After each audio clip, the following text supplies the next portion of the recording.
করলে ভালো হইতো। পান করছি হ্যাঁ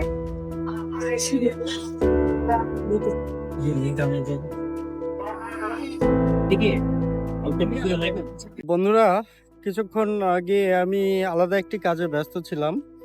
তো হঠাৎ করে প্রত্নতত্ত্ব অধিদপ্তরের কয়েকজন কর্মকর্তা এই সিপাহীপাড়া এলাকার ভেঙে ফেলা বাড়িটিতে এসেছেন।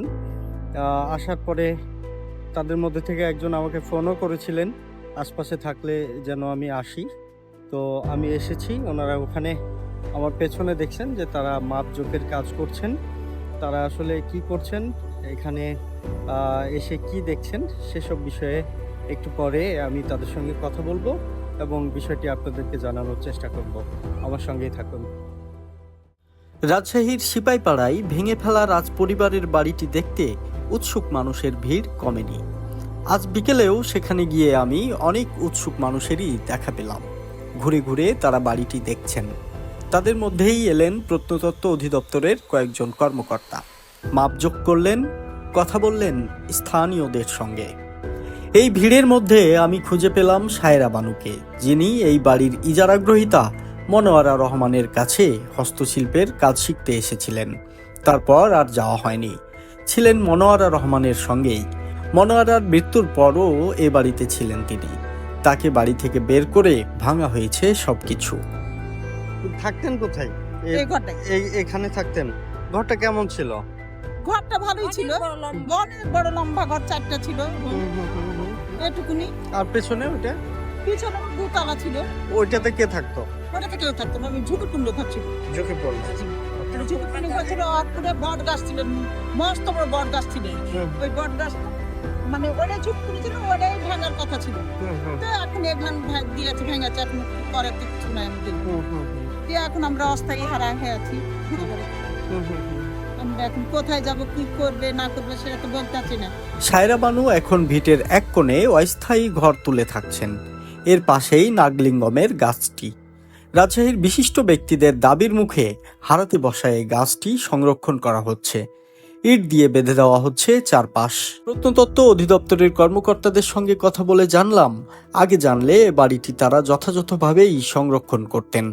এখন বাড়ির নিচের খিলান আকৃতির ফাউন্ডেশনটি একমাত্র অবশিষ্ট আছে।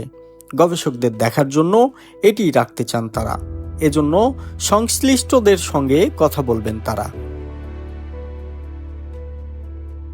কর্মকর্তাদের মতে ব্রিটিশ আমলে এই বিশেষ নকশায় বাড়ি নির্মাণ হতো। এটি নির্মাণ করা ছিল তুলনামূলক ব্যয়বহুল। তবে রাজা, জমিদার ও তৎকালীন সময়ের সরকারি দপ্তরে এমন নির্মাণশৈলী দেখা যেত। ঘর ঠান্ডা রাখা এবং মাটির আর্দ্রতা যেন ঘরে না ওঠে, সেজন্যই ছিল এমন ব্যবস্থা। দীঘাপতিয়ার রাজবংশের রাজা প্রমথনাথের ছেলে সন্দীপ কুমার রায়ের বাড়িতেও ছিল এমন নির্মাণশৈলী। সম্প্রতি স্থানীয় ভূমি অফিস পুরনো এই বাড়িটি নিলামে বিক্রি করে দেয়। তারপর বাড়িটি ভাঙা হচ্ছিল। বিষয়টি জানাজানি হলে বন্ধ করা হয় বাড়ি ভাঙার কাজ। বন্ধুরা, এখানে প্রত্নতত্ত্ব অধিদপ্তরের যে দলটি এসেছে তার প্রধান হচ্ছেন AKM সাইফুর রহমান। তিনি আঞ্চলিক পরিচালক প্রত্নতত্ত্ব অধিদপ্তর।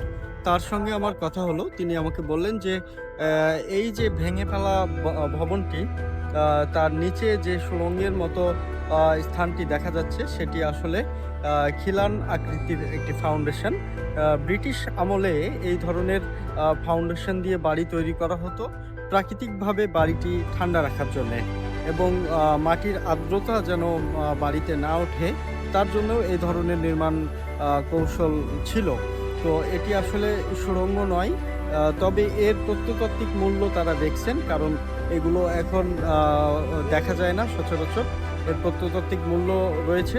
তারা এই বিষয়গুলো নিয়ে সংশ্লিষ্ট সবার সঙ্গে কথা বলবেন এবং বাড়িটির যে অবশিষ্টাংশ রয়েছে সেটিকেই তারা রক্ষা করার চেষ্টা করবেন বলে আমি জানতে পেরেছি তাদের সঙ্গে কথা বলে।